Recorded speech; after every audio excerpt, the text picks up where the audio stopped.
చంద్రబాబు అధ్యక్షతన జరిగిన AP cabinet భేటీలో కీలక నిర్ణయాలు తీసుకున్నారు. 2.5 గంటల పాటు సాగిన ఈ మంత్రివర్గ సమావేశంలో వివిధ అంశాలపై చర్చించారు. కొత్త ఇసుక పాలసీకి కేబినెట్ ఆమోదం తెలిపింది. ల్యాండ్ టైటిలింగ్ యాక్ట్ రద్దు బిల్లుకు ఆమోద ముద్ర వేశారు. అలాగే పౌర సరఫరాల శాఖ 2,000 కోట్ల రూపాయల రుణం తీసుకునేందుకు ఏపీ కేబినెట్ ఆమోదం తెలిపింది. అటు శాసనసభలో ఓటాన్ బడ్జెట్ పెట్టాలా, ఆర్డినెన్స్ పెట్టాలా అనే దానిపై కేబినెట్ లో చర్చించారు. 3 రోజుల పాటు అసెంబ్లీ సమావేశాలు జరిగే అవకాశం ఉండటంతో జూలై 22 నుంచి అసెంబ్లీ సమావేశాలు నిర్వహించేందుకు ఏపీ సర్కార్ సిద్ధమైంది.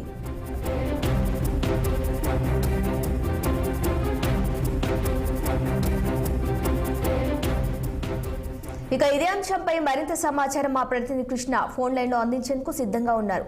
చెప్పండి కృష్ణ, ఏపీ కేబినెట్ తీసుకున్న నిర్ణయాలేంటి? అలాగే ఈ నెల 22 నుంచి అసెంబ్లీ సమావేశాలు జరగనున్న నేపథ్యంలో వాటికి సంబంధించిన అప్డేట్స్ ఏంటి? ఇప్పుడే ఏపీ కేబినెట్ సమావేశం అయితే ముగిసింది. ముఖ్యమంత్రి చంద్రబాబు అధ్యక్షతన సచివాలయంలో జరిగిన దాదాపు 2.5 గంటల సేపు జరిగినటువంటి ఈ యొక్క సమావేశంలో ముఖ్యంగా ఏదైతే ల్యాండ్ టైటిల్ యాక్ట్ దాన్ని రద్దు చేస్తూ ఆమోదం అయితే తెలిపారు. అదేవిధంగా నూతన ఇసుక పాలసీ విధానానికి సంబంధించి విధి విధానాలు ఖరారు చేయడానికి కూడా ప్రభుత్వం అయితే ఆమోదం తెలిపింది. ఇదే కాకుండా ఈ నెల 22 నుంచి అసెంబ్లీ సమావేశాలు జరపాలని చెప్పేసి కూడా కేబినెట్ ఆమోదం తెలిపింది. ఇదే కాకుండా ఏదైతే వార్షిక బడ్జెట్ కు సంబంధించి కూడా కేబినెట్ అయితే ఆమోదం తెలిపినట్లయితే మనం చూస్తారన్నాం.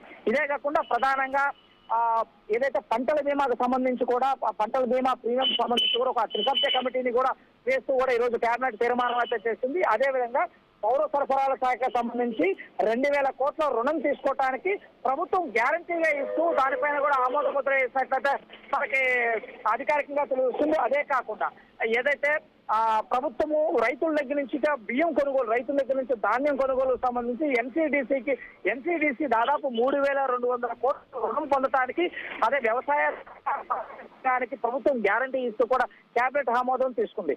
ఇదే కాకుండా రాష్ట్ర ప్రభుత్వం అయితే ఏదైతే ఇప్పుడు జరుగుతున్నటువంటి కొత్త పథకాలు అంటే సూపర్ 6 ఏదైతే ఇచ్చిందో ఈ పథకాలన్నింటినీ సంపూర్ణంగా చర్చించినట్లయితే కూడా చర్చించి వాటికి ఆమోద ముద్ర వేసినట్లయితే మనకు ప్రధానంగా తెలుస్తుంది శిరీష.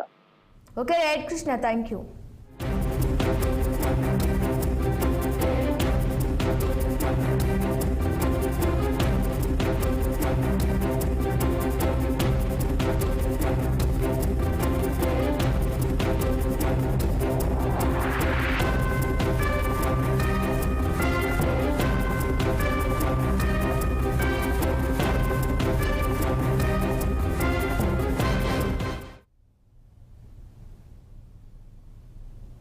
మాన్సూన్ నేపథ్యంలో సీజనల్ వ్యాధులకు విజృంభిస్తుంది.